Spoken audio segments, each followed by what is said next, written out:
We continue this lecture with operations on functions. Again, kung medyo mahina, pwedeng pakilakas yung volume. Also, if you want to take down notes, you can pause this video and resume playing when you are already done taking down notes. Let f and g be functions. Then we define f plus g to be f of x plus g of x. And the domain of f plus g equals domain of f intersection domain of g. We define the difference f minus g to be f of x minus g of x, with the domain of f minus g to be equal to domain of f intersection domain of g. We define the product f times g to be f of x times g of x, with domain of f times g equals domain of f intersection domain of g. And we define the quotient f over g to be f of x over g of x, with the domain of f over g equals the intersection of domain of f and domain of g, but not including all x in the domain of g, for which g of x is equal to 0. So doon sa quotient, dapat yung denominator hindi 0. For example, we let f of x equals square root of 2 minus x and g of x equals square root of x plus 1. Then the domain of f equals the set of all x for which 2 minus x is greater than or equal to 0. 2 minus x is greater than or equal to 0 when 2 is greater than or equal to x, or when x is less than or equal to 2. So the domain of f is the interval negative infinity to 2. Now the domain of g is the set of all x for which x plus 1 is greater than or equal to 0. When x plus 1 is greater than or equal to 0, then x is greater than or equal to negative 1. So the domain of g is the interval negative 1 to infinity. Now f plus g of x is defined as f of x plus g of x, which is equal to square root of 2 minus x plus square root of x plus 1. The domain of f plus g is domain of f intersection domain of g.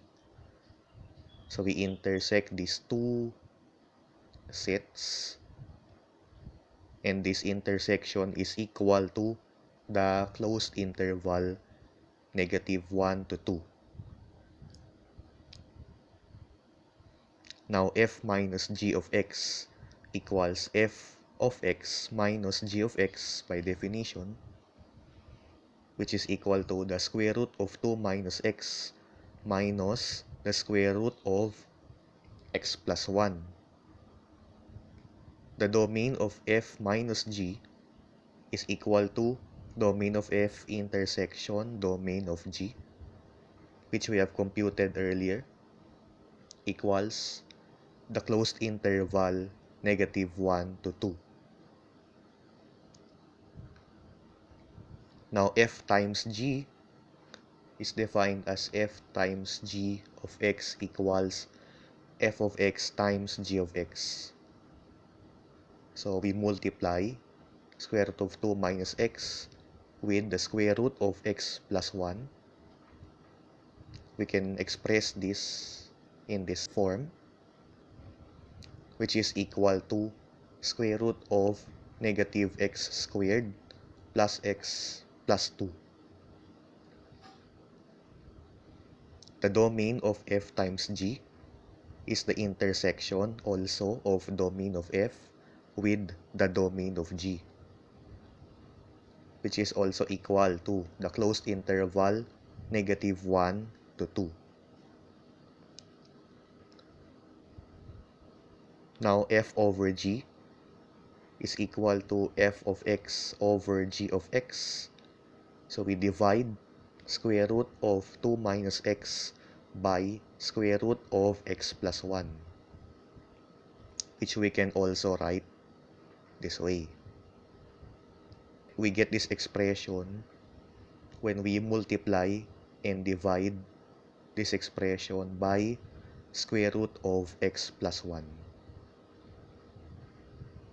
Now the domain of f over g is the domain of f intersect with domain of g, but not including all x in the domain of g, where g of x is equal to 0. Domain of f intersection domain of g is equal to the closed interval negative 1 to 2. But we remove all elements of the second set. Okay. Domain of g is equal to negative 1 infinity, the interval. G of x equals square root of x plus 1. Now if square root of x plus 1 equals 0, then x plus 1 equals 0, so that x equals negative 1, and negative 1 is in this interval.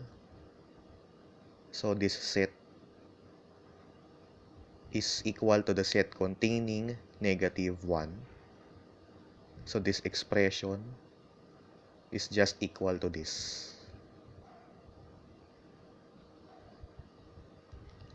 If we remove negative 1 from this closed interval negative 1 to 2, we get this interval.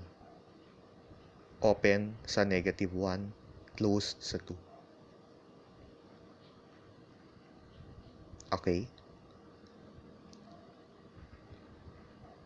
We define another operation on functions called composition. The composition of f and g, denoted by f circle g, is defined by f circle g of x equals f of g of x.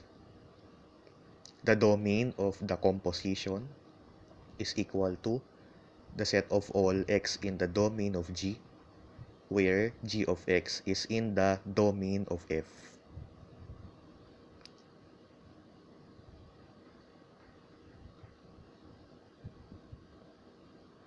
For example, let f of x equals 1 over x squared and g of x equals square root of x. Find f circle g and its domain. By definition, f circle g of x equals f of g of x. Now g of x equals square root of x. To get f of square root of x, we replace x in this equation. F of x equals 1 over x squared by square root of x. So f of square root of x equals 1 over square root of x squared, which we simplify to 1 over x. We need to find the domain of f and the domain of g. Now, the domain of f is the set of all x for which x squared is not equal to 0. X squared is equal to 0 only when x is equal to 0, So the domain of f is the set R not including 0. The domain of G is the interval 0 to infinity. We now find the domain of F circle G. This is equal to, by definition, the set of all x in the domain of G, for which g of x is in the domain of F. Now, the domain of G is this interval, g of x equals square root of x, and the domain of F is R not including 0. So we write this set in this way. If square root of x is in R not including 0, then square root of x is not equal to 0. If square root of x is not equal to 0, then x is not equal to 0. So we just remove 0 from this interval. So we get the open interval 0 to infinity. Okay. Next example, we let f of x equals square root of 5 minus x and g of x equals 2x plus 3. Find f circle G and its domain. By definition, f circle G is defined by f circle G of x equals f of g of x. G of x equals 2x plus 3. To find f of 2x plus 3, we replace x in the equation f of x equals square root of 5 minus x by 2x plus 3. So f of 2x plus 3 equals square root of 5 minus the expression 2x plus 3, or square root of 2 minus 2x.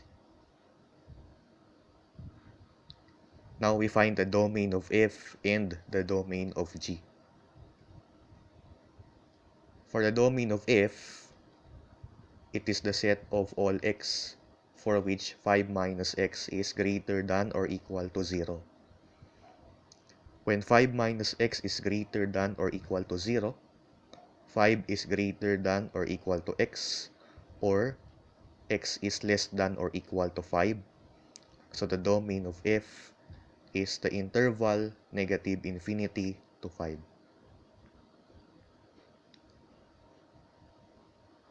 For the domain of G, since 2x plus 3 is defined for any real number x, the domain of G is the set of real numbers. We can now find the domain of F circle G. By definition, it is equal to the set of all x in the domain of G, for which g of x is in the domain of F. Now the domain of G is R, g of x is 2x plus 3, and the domain of F is this interval. So we can write this set in this form. 2x plus 3 is in the interval negative infinity to 5, means that 2x plus 3 is less than or equal to 5. Or 2x is less than or equal to 2, or x is less than or equal to 1. So that the domain of F circle G is the interval negative infinity to 1. Okay. Let's have another example. Let f of x equals 1 over x and g of x equals x over x plus 1. Find G circle F and its domain. This time we find G circle F. Recall that from the definition, F circle G of X equals F of G of X. So we switch F and G to find G circle F. So that G circle F of X equals G of F of X. F of X equals 1 over X. And we replace X by 1 over X in the equation G of X equals X over X plus 1. So that G of 1 over X equals this expression. If we multiply this by X over X, we get 1 over 1 plus X. So this is G circle F of X. We still need the domain of F and the domain of G to find the domain of G circle F. The domain of F is the set of all real numbers not including 0. And the domain of G, since x plus 1 is not equal to 0, then x is not equal to negative 1. So the domain of G is the set R not including negative 1. Recall that domain of F circle G is the set of all x in the domain of G for which G of x is in the domain of F. We switch F and G to find the domain of G circle F, which is now equal to x in the domain of F, for which F of x is in the domain of G. Domain of F is R not including 0. F of x is 1 over x. And the domain of G is R not including negative 1. But if F of x is in the domain of G, then F of x is not equal to negative 1. So we write this set in this form.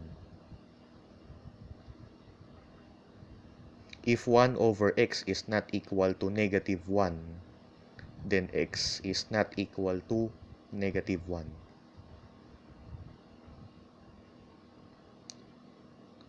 So this set is just equal to R not including negative 1 and 0. Okay. So that ends the lecture on review of functions. If you have any questions, you can ask your teacher. Thank you.